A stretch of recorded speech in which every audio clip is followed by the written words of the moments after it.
Sige lang, punta na kayo. Punta na tayo.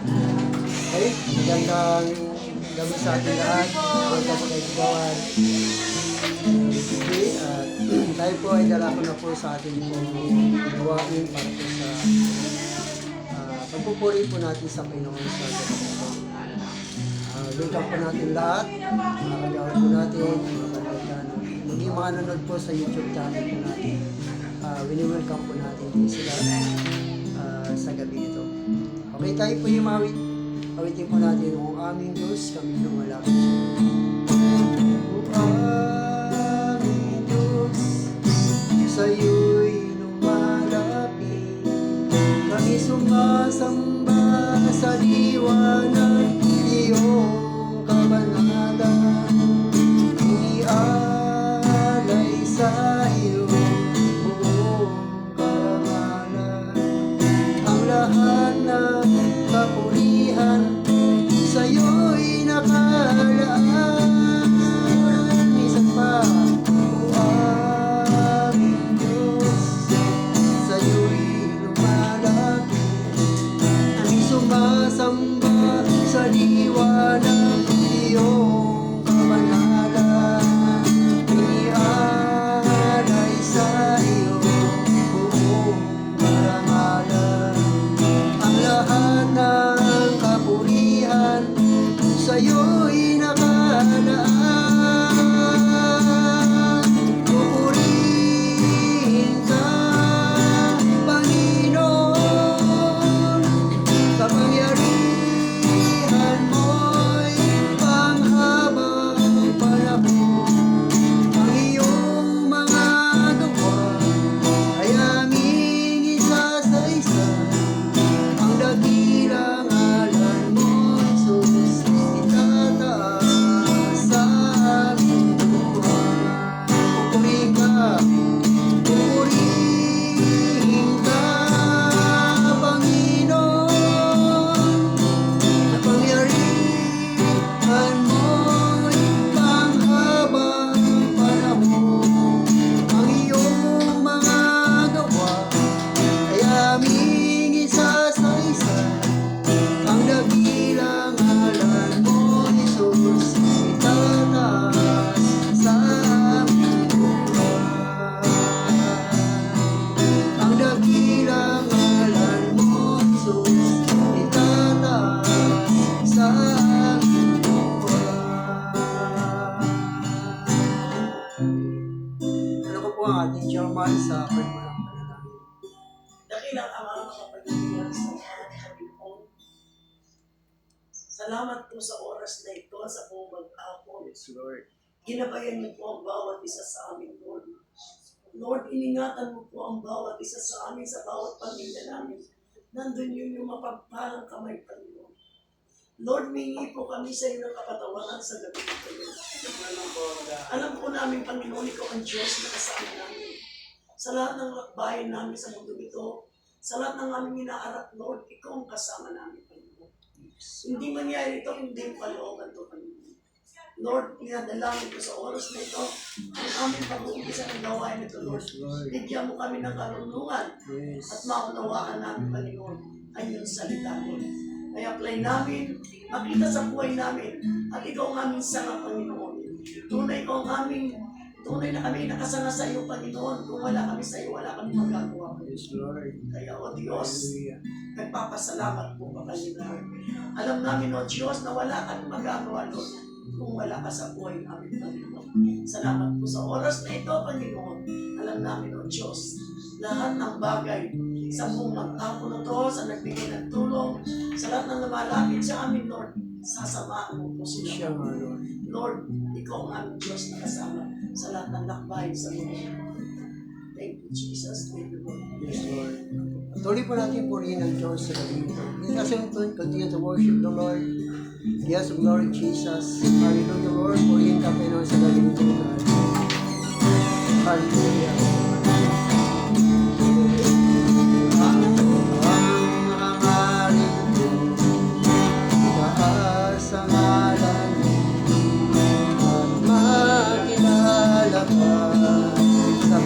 Kadakilaan mo.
amin narito, Panginoon. Ikaw ang aming sinasamba, bagamat hindi ka namin nakikita, Panginoon. Sapagkat ikaw ang Diyos na Espiritu, O Diyos. Katulad ng hangin, Panginoon, na bagamat hindi namin nakikita ang hangin, subalit ay aming nararamdaman.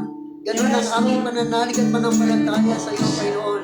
Bagamat hindi ka namin nakikita, O Diyos, naniniwala kami, ikaw ay nasa aming kaligitnaan, Panginoon. At napapakinggan mo ang aming mga tinig.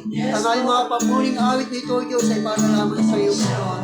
Kaya salamat, samahan niyo po kami, Panginoon, sa gabi nito, O Diyos. Patuloy na maramdaman, Panginoon, ang bawat sa amin, Panginoon, ang iyong presensya, ang iyong pag-ibig, ang iyong dakilang kapangyarihan, Panginoon, ay patuloy na maramdaman ang bawat sa amin na lugar ang kapayapaan, ang patuloy na maghari sa lugar nito, Diyos, sa pangunguna ng aming barangay chairman, Panginoon. Ikaw ang patuloy po na magpalak pa sa kanya, Panginoon.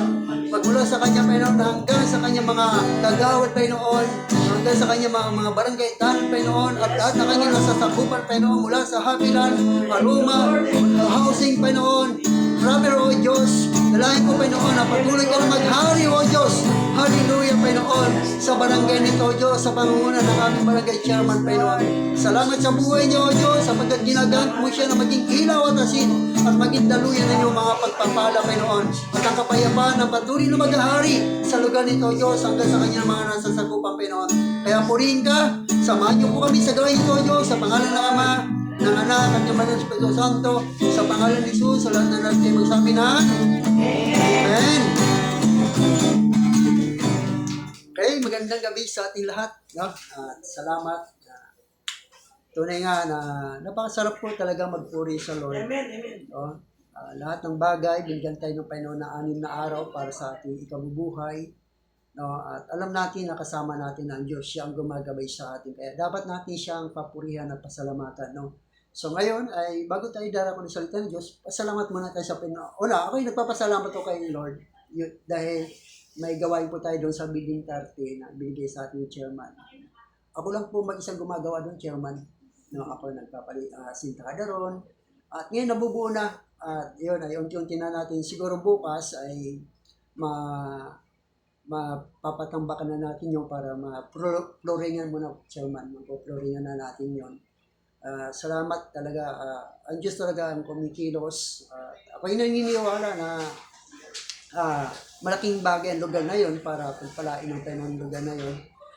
Yun ay magagamit din naman nila yun sa kanilang mga meeting. At higit sa lahat, siyempre sa gawain natin sa Panginoon. Ayan, salamat sa Diyos. Salamat sa mga pagpapala. Okay, sino ba? Chumban, salamat po sa Panginoon. Ako nagpapasalamat ako sa Panginoon. Sa kabila sa ating gabi, ito po, hindi ko malaman, sakit. Pero gising ako na rin araw at napakabuti na Diyos kasi kahit nakalaki na yung kinakanta ko, hindi mo singer, pero nandun pa rin yung pag-ibig ng Diyos natin kasi hindi ka doon. Hindi ko malaman kung saan masakit dito. Pag-iisip mo sa dito mo, sabi ko, Jesus name. Pero napakabuti talaga ng Panginoon kasi hindi niya tayo iniwan. Kaya malaking pasalamat ko sa Panginoon. Kasi kung wala ako sa Panginoon, ayaw ko nasa ako. Salamat sa Panginoon. Dahil higit naman ako tinawag, salamat namin sa Panginoon. Alam mo sa lahat ng mga pagsubok na dumating sa buhay namin, itong mga nakaraan sa buwan, di po ba? Natutunayan mo talaga tayo ng Diyos, di po ba? Dahil yung nakaranas kami na talaga namang grabe sa pamilya namin na-distress siya kasi anak ko.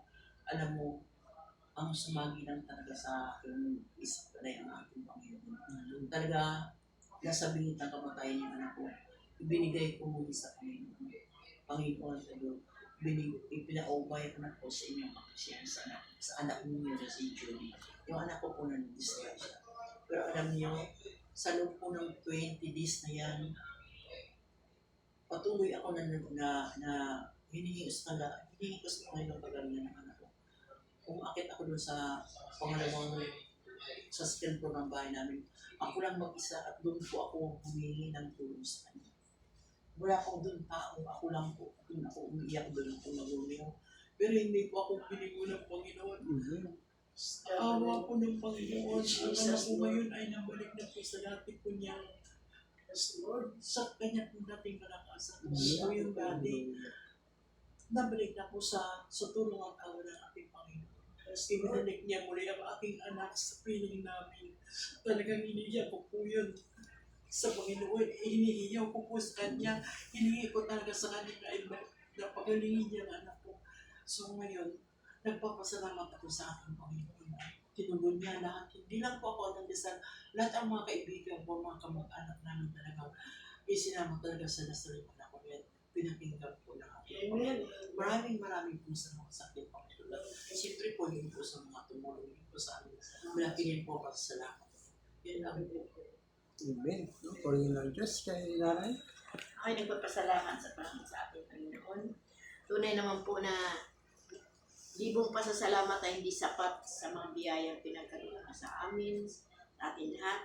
Hindi naman ligit sa aking kaalaman na lagi siya nandyan, nararamdaman natin lahat na ang Diyos ay hindi nagpapaya sa atin. Sa amin, sa aking pamilya, alam ko na nandyan lagi siya nagpapantay sa mga apo ko, sa mga anak ko, sa mga lugang kanilang pagbiyahe, papuntang trabaho, pabalik. Kalusugan ay pinagkaloob rin niya po sa amin. Sa pamilya, wala akong nagkasakit. Lagi kong hinihiling sa Kanya na bago ako natulog at pagkagising, hinihiling ko sa Kanya ang patnubay sa aking edad na umabot ako sa ganitong edad. Lagi niya akong ginaguide. Lagi niya akong ramdam ko na lagi niya akong piktahan sa akin kung saan man ako magtulog. Salamat sa Panginoon dahil pinagkaloob niya sa akin ang ganitong edad, umapa ang buhay ko. Salamat o Lord dahil nandyan ka, ramdam ko ang iyong pag-ibig. Walang kapantay po Lord ang iyong pag-ibig sa amin. Salamat Panginoon. Salamat sa biyaya mo Lord. Salamat. Amen. Hallelujah. Kay sister, ay kay Kagawad. Yan. Kay Kagawad. Magandang gabi po sa mga church na mayroon pa nasa 15 yung ako rin salamat sa Panginoon at napakabuti ko dahil ako nagkasakit at sa awan man ng Diyos ako nakarecover kaya kapit ang aking mga anak kaya maraming sa Panginoon. Amen, no? So, tunay nga na lahat ng bagay ay dapat na pasalamatan natin kay Lord dahil dating kasi yung araw na talaga mawala po talaga tayo rito. Ako man, lahat tayo ay hindi talaga tayo mananatili dito kaya kailangan talaga natin lagi magpasalamat sa Panginoon dahil alam natin na ang buhay natin ay hiram lang at hindi natin alam kung kailan tayo alis no? Hindi natin bigla lang itong dumarating na hindi po natin inaasahan. Pero kapag tayo na kay Lord, lagi tayo nagpupuri sa Panginoon, nagpapasalamat tayo, mayroong inihanda ang Diyos sa atin. Amen. No? Handa sa atin ang Diyos na tawag na buhay na walang hanggan. Dito sa mundong ito, katawan natin, naghihirap tayo, may mga sakit tayo, nahihirapan tayo. So yan, ang ibig sabihin, sign yan para umalis ka sa mundong ito. Sign yan, kasi pag hindi ka nag-survive doon, tiyak na mamamatay ka. No? Pero kapag nag-survive ka naman, ibig sabihin hindi pa tapos ang mission mo sa mundong ito. Meron ka pang gagawin. No? Meron ka pang gagawin. Sana, kung lumakas ka, gumaling ka, dapat ipasalamat mo sa Diyos at paggamit ka sa Panginoon, kumaitayin ka, meron kayong mga gawain katulad nito. Kasi sa pamagitan lamang natin, sa pamagitan ng kanyang mga gawain, sakala natin siya napapapurihan ng Diyos. No? Kaya sa gabing ito, salamat sa ating mga testimony, sa ating kapatid. Sabi nga niya, sa kanyang patuloy na pananalangin, dininig ng Diyos. Sabi, ang Diyos ang may hawak ng ating buhay. No? Kahit sino man, kaya walang imposible sa kanya, basta maniwala ka lang. Maniwala ka lang, manampalataya ka lang, sabi ng Diyos, dahil sa iyong paniniwala, dininig na yung mga dalangin. No? Nangyari ang mga natin. Yan, sa gabi nito ay dala ko na ba tayo salita ng Diyos? Amen? Amen. Amen. So bago siguro yon ay tayo muna ay manalangin. Kasi ang ating pag-aaralan sa gabi nito ay paano nabuo ang Biblia at sino ang sumulat ng Biblia. No? So yan po ang ating pag-aaralan. So bago yan ay hingi muna tayo ng gabay at patnubay sa ating Panginoon para maunawaan po natin ang mga bagay na ito. Okay, Panginoon, maraming salamat sa gawing ito. Diyos, kami po ay humingi sa iyo ng gabay at matnubay, Panginoon, sa pamagitan ng banal na Espiritu na ang iyong mga salita, Panginoon, ito ay aming maintindihan, ito ay aming maunawaan, Panginoon, upang may sa buhay namin ang mga bagay nito, Diyos. Maging lingkod, patuloy po bigyan ng kaalaman at karunungan upang patuloy ko po may pahayag yung mabuting balita, Panginoon, sa lugar po ito, O Diyos, sapagkat ko may sabi ko na saan ang mga salita, nandoon ang kalayaan at nandoon ang kapayapaan at nandoon yung mga pagpapala, Panginoon. Kaya purihin ka sa gabing ito, O Diyos, sinangkin namin yung gabay patnubay sa pangalan ng Ama, ng Anak, at yung Banal Espiritu Santo sa pangalan ni Jesus, at natin magsabi ng Amen. Ayan. So dito ay sinasabi natin paano nabuo ang Biblia at sino-sino ang sumulat ng Biblia. So sa katotohanan, ang Diyos ang nasa likod ng pagsulat ng Biblia. Nasa likod ang pagsulat ng Biblia. Ang sabi doon sa 2 Timothy chapter 3 verse 16 hanggang 17 na sinabi ng Biblia, ang lahat ng kasulatan ay kinasihan ng Diyos at nagagamit sa pagtuturo ng katotohanan, sa pagtatama sa maling katuruan, sa pagtutuwid sa likong gawain at sa pagsasanay para sa matuwid na pamumuhay. Upang ang lingkod ng Diyos ay magiging karapat-dapat at handa sa lahat ng mabubuting gawain. So dito sinasabi ng Biblia na paano nabuo kung sino may gawa ng banal na kasulatan. Sabi dito, ang Diyos ang nasa likod nito.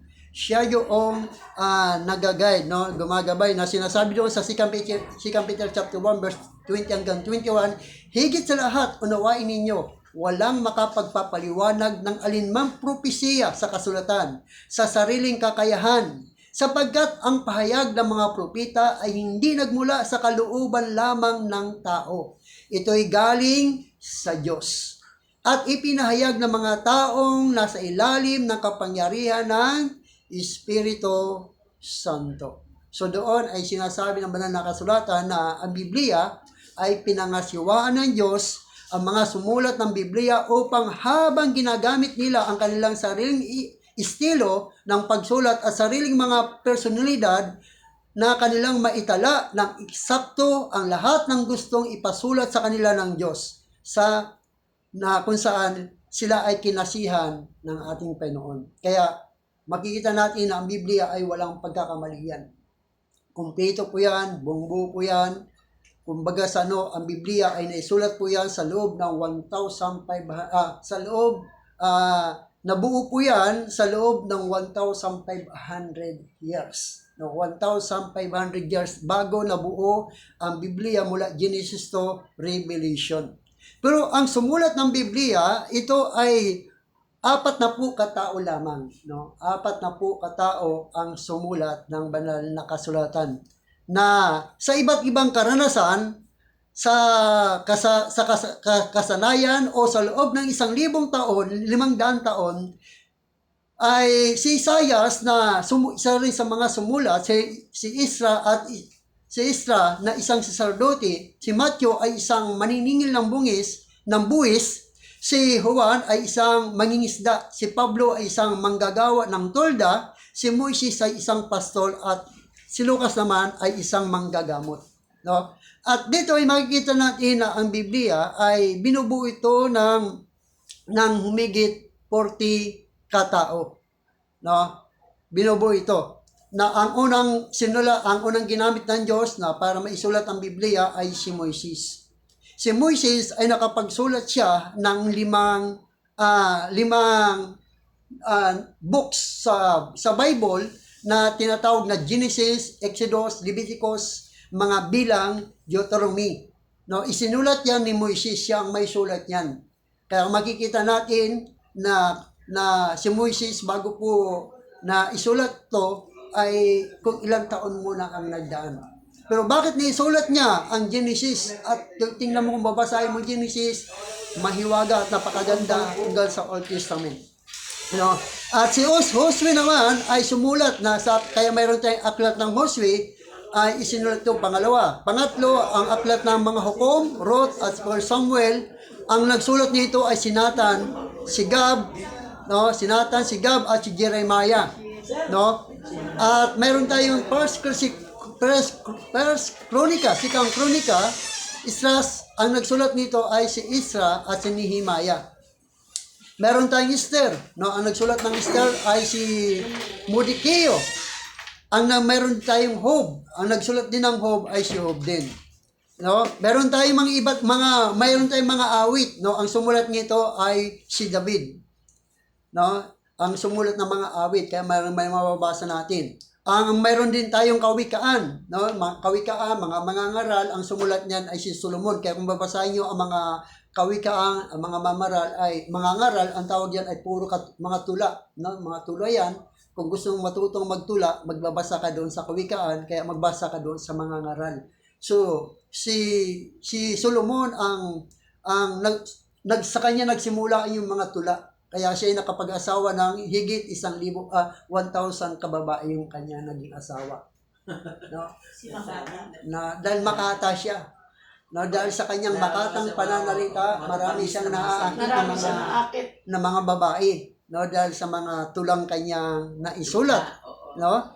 Kaya ang naging asawa niya ay 1,000. 1,000 babae. So, paano kaya naginawa yun, no? So, payat na payat siya ron, no? At meron din tayong Isaias, no? Ang Isaias ay sinulat din ni Isaias, si Jeremias, meron tayong Jeremias, Panaghoy, meron din tayong Ezekiel, Daniel, Osias, Joel, Amos, Obadias, Jonas, Mikas, Nahum, Habakuk, si Pania, Hagay, Sakaria, at Malakyas. Ang mga iyan yung ginamit ng Diyos. Ginamit sila at alam mo kung ilang sila katao, 27 katao sila na ginamit doon sa Old Testament, no? Yung Old Testament natin, ang nagsulat ay 27 katao. At alam naman natin ang mga taong ito ay mga lingkod ng Diyos at mga propeta ng Diyos at lahat ng kanilang sinasabi ay nanggagaling sa Diyos. Pagdating naman sa New Testament ay meron tayong 13 katao. No, 13 katao ang sumulat. No, sumulat si Matthew, sumulat si Marcos, sumulat si Juan, sumulat si Lucas, sumulat si Apostol Pablo, sumulat si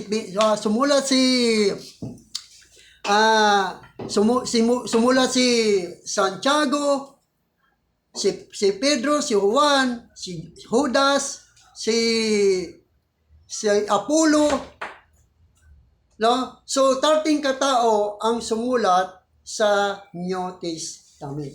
Kaya kung bubuin mo yan ay 40 katao ang sumulat sa Old in New Testament, no? Kaya nabuo ito sa 40 katao sumulat.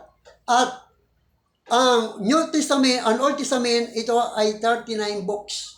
No, 39 books. Pagdating naman sa New Testament ay 27 books. So binubuo ang Biblia ng 66 books. No? 66 books. Kaya nga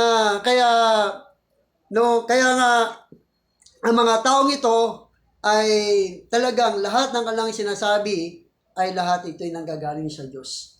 At kaya nga kapag binabasa mo ang Biblia, ito ay naging salita ng Diyos. Kinasihan ng Diyos. No? Kaya hindi na personal mangungusap sa atin ang Diyos. Ang Diyos ay mangungusap sa atin kapag nagbabasa ka ng Biblia. Kapag nakikinig ka ng salita ng Biblia, ang salita ng Diyos ay nangungusap sa iyo. Nangungusap sa iyo. Kaya yan, no? Kaya paano nabuo ang Biblia at sino ang may gawa nito? Ang may gawa nito ay ang Diyos. No, kaya sa gabing ito, nawa ay meron tayong naiintindihan at meron tayong naunawaan kung paano nabuo at isinulat ang Biblia. No? Naisulat. Kaya nabuo ang Biblia, kabuuan nito, umabot ng 1,500 years bago nabuo ang Genesis to Revelation. Bakit? Kasi masusi nilang pinag-aralan ng mga taong bumubuo ng Biblia kung ito ba talaga totoong salita ng Diyos. Ito ba ay totoong mga taong sumulat patungkol sa Diyos. Kaya masusi nila. Kasi sinabi doon sa aklat ng John chapter sa Pahayag chapter 22 verse 18, sabi niya nagbibigay si Juan ng babala na ang sino mang magdagdag o magbawas sa mga nakala at nakasulat sa Biblia ay idaragdag din ang mga salot na nakasulat dito at ibabawas din sa kanila yung mga nakasulat dito. Kaya yan. So, ibig sabihin, hindi na pwedeng dagdagan ang Biblia at hindi na rin pwedeng bawasan sapagkat ito ay buo na. No, wala nang ibang gagamitin ang Diyos para magsulat muli ng salita ng Diyos. Ibig sabihin, perfect at kompleto na ang salita ng Diyos. Ibig sabihin, ito na ang dapat nating paniwalaan ay ang Biblia. Kaya sa gabing ito, nawa ay meron tayong naiintindihan at mayroon tayong naunawaan patungkol kung sino ang bumuo ng Biblia at sino ang may gawa nito. So may gawa nito ay ang Diyos at ang nagbuo nito, ang sumulat nito ay 40 katao. 27 sa Old Testament, 13 sa New Testament. No? So, purihin ng Diyos. Thank you, Lord. Hallelujah. Purihin ka, Pinoon. Ay, salamat ng Diyos. Hallelujah. Ito, di ba, ang sekreto ng buhay. Alam niyo na pagkatiwaan mo sa buhay mo sa Diyos kasi wala kang magagawa dito. Amen. Gusto parating yung magandang buhay. Ang buhay sa Lahat ng bagay na kagano ng Panginoon. ipapaubayan sa Panginoon. Mababa sa ano yung ganyan talaga. Biyaya ng Diyos talaga. Kaya salamat sa Panginoon. Pastor. Amen, no? So, purihin ng Diyos talagang salamat kay Kagawa, Kagawad. kailangan yun No? na din. Pagpalain tayo ng Diyos sa ating mga pagdalo. At yan. Marami pa tayong mapapag-aralan na salita ng Diyos. Ngayon, sabi nga, marami pa pagkakataon. Marami pang Lunes na darating. Kaya ihanda natin ang ating Laking puso. bagay ito, Pastor. Every Monday. Thank you, Pastor. Amen. Amen. No? So, marami pa. Every Monday, so bago po ang mga mensahe po na lagi natin napapakinggan. Kaya, Lord, purihin ka, Panginoon, sa gabi nito, Lord Diyos. Salamat, Lord God. Hallelujah. Hallelujah. Ulitin, ito ang aking kalakasan. Ikaw ang aking kalakasan. Kagalakan at tupihan. Dumating man ang problema, walang makapag-iulan, walang maikukumpara sa pag-ibig mo.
naman sa panghuling Dakilang Ama, makapangyarihan sa lahat. Salamat Yes, po Lord. sa oras na ito ng aming napag-aralan. Lord, i-apply namin sa buhay namin. Yes. Diyos.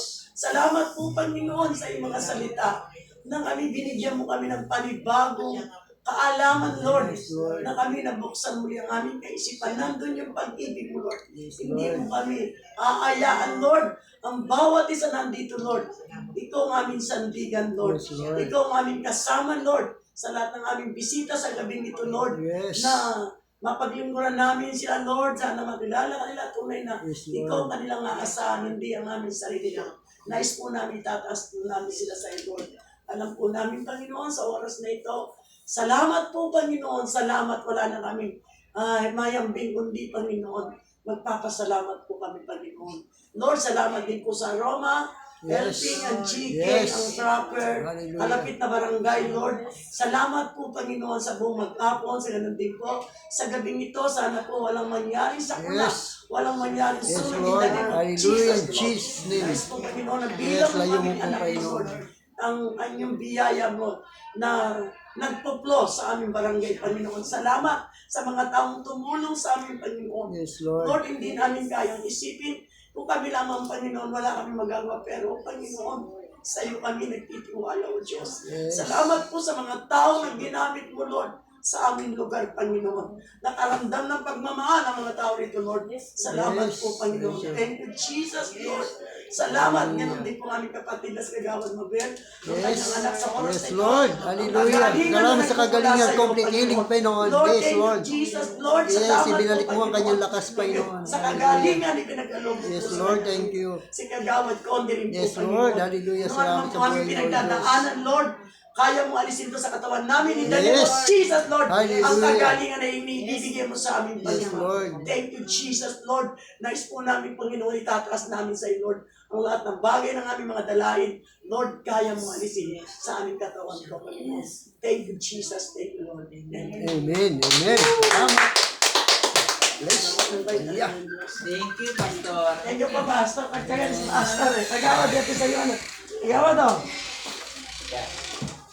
Kanina ko tinatawag eh. Bilang ka na wala. Sa ano na, lista na.